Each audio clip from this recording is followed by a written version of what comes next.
আজকের আমি আলু ফুলকপি রুই মাছ ঝোল করবো, সাথে একটু বড়িও দিয়ে দিলাম। বড়িটাকে একটু ভেজে নেবো লাল লাল করে, এখানে সাদা তেল দিয়েই ভাজছি।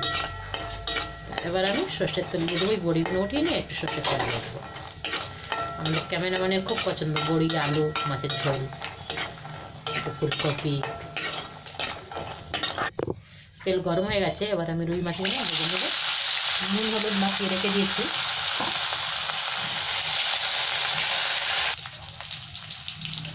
মাছটা আমার ভাজা হয়ে গেছে, উঠিয়ে নিচ্ছি। এখন আমি আমার রুই মাছের সাথে বাটা মাছের পেটিও ছিল, লেজা, অর্ধেকটা আমার সব একটু একটু আজকের আলাদা আলাদা মাছ, অর্ধেকটা আবার আছে রুই মাছের মাথা।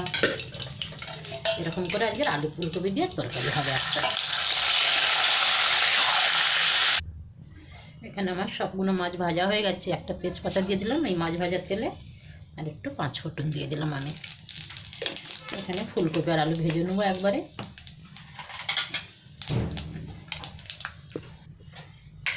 এবার আমি আলু আর ফুলকপিগুলো সব উঠিয়ে দেবো, ভালো করে ভেজে দিতে হবে। তাহলে একবারেই হয়ে যাবে। আজকে আমার আজকে অনেক দেরি হয়ে গেছে রান্না করতে করতে, 2টো বাজতে যায়।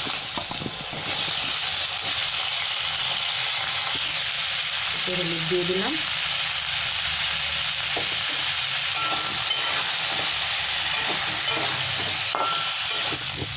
এখানে আমার আলু ফুলকপি খুব ভালো ভাজা হয়ে গেছে। এবার কাঁচা লঙ্কা দিয়ে দিলাম। এবার আমি শুকনো শুকনো মশলা বানাতে দিয়ে দিই, জিরে ধনে পাউডার, একটু কাশ্মীরি লঙ্কার গুঁড়ো,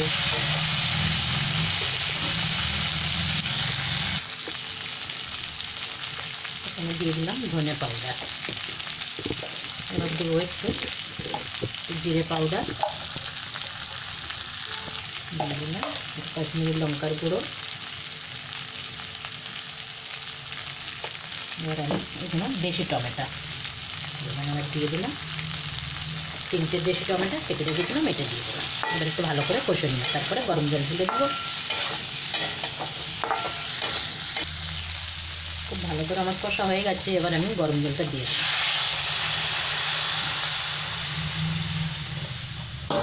এই মাছের ঝোলটা ফুটে গেলেই আলুটা একটু সেদ্ধ হয়ে যাবে, তারপরে মাছগুলো তুলে দেবো। ভালো ফুটছে ঝোলটা আমার। এবার মাছ তুলে দিলাম, আগে মাথা, তারপরে লেজা, তারপরে পেটি, আজ সব অনেক রকম হয়ে গেছে কাটাকুটি মাছ। এইগুলো ফ্রিজে থেকে যায়, লাস্টে এইগুলোই হয়ে যায় একদিন তরকারি মাছের। চলো আর একটু ফুটে যাবে, আলু 2-1টা আলু ভেঙে দেবো, ঝোলটা ঘন হয়ে যাবে।